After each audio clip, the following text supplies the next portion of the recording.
बस पूर्व दिशा में एक बाधा है। बाधा? कौन सी बाधा माधव? मगध। हाँ मेरे होने वाले सम्राट, यदि तुम्हें पूरे भारतवर्ष में अपने आप को सर्वशक्तिशाली सिद्ध करना है तो तुम्हें मगध पर अपना प्रभुत्व स्थापित करना ही होगा। और मगध का अर्थ है जरासंध।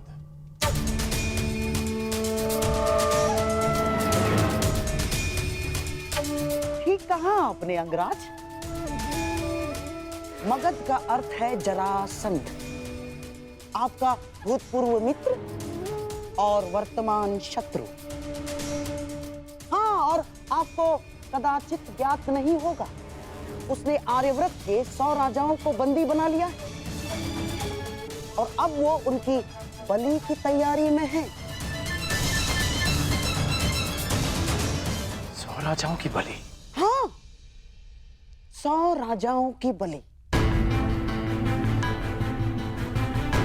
क्योंकि प्रभुत्व स्थापित करने का सबसे बड़ा अस्त्र है भय, और उसी भय का लाभ उठाते हुए जरासंध अपने आप को सर्वशक्तिशाली सिद्ध करना चाहता है। और इसीलिए हमारा सबसे पहला लक्ष्य होगा जरासंध पर विजय। परंतु हाँ, प्रश्न ये भी उठता है कि कौन महायोद्धा जरासंध को दुर्योधन के पक्ष में लाने में सक्षम है। दुर्योधन हर संभव प्रयास करेगा कि जरासंध उसके पक्ष में आ सके, और यह निश्चित है कि जरासंध किसी भी परिस्थिति में तुम्हारा समर्थन नहीं करेगा युधिष्ठिर। तो अब केवल एक मार्ग शेष है, जरासंध का अंत।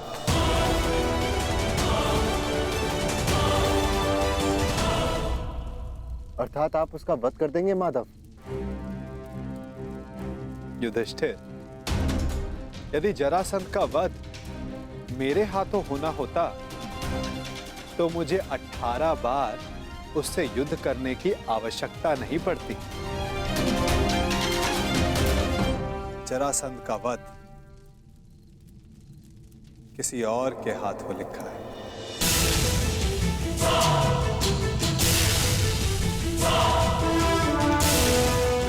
भ्राता भीम, क्या आप इस बाधा को समाप्त कर सकते हैं?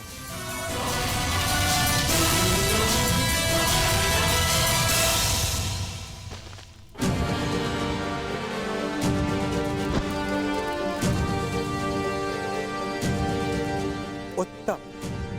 यदि इस प्रकार आप मेरी मंशा भांप लें तो प्रत्येक समस्या का समाधान निश्चित है।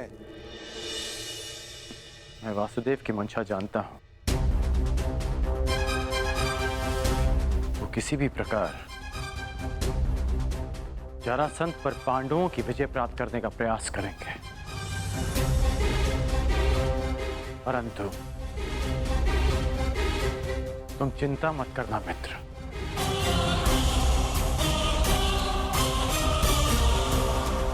मैं पांडवों से पहले जरासंध का समर्थन प्राप्त कर लूंगा,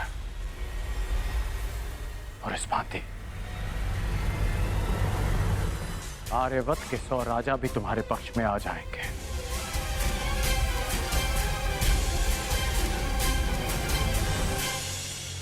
इससे पूर्व कि जरासंध दुर्योधन का समर्थन करे, उसका अंत आवश्यक है। अर्थात हमें जरासंध का वध करना होगा।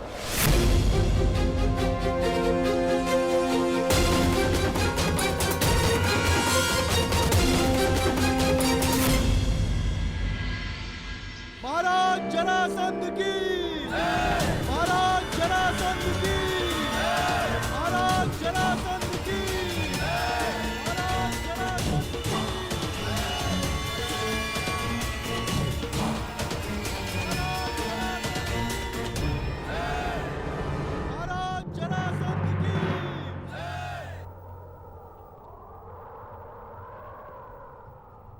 छत्राज बलि प्रारंभ हो।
एक राजा को दूसरे राजा के साथ वो व्यवहार नहीं करना चाहिए जो वो स्वयं के लिए नहीं चाहता।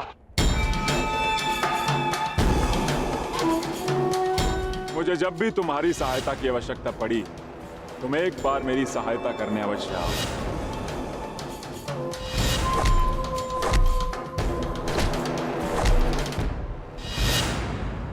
क्या कहकर पुकारूं तुम्हें? अंगराज कर्ण या छलिया कर्ण? वचन भंग कर्ण या फिर मित्रता करके मित्रद्रोह करने वाला कर्ण?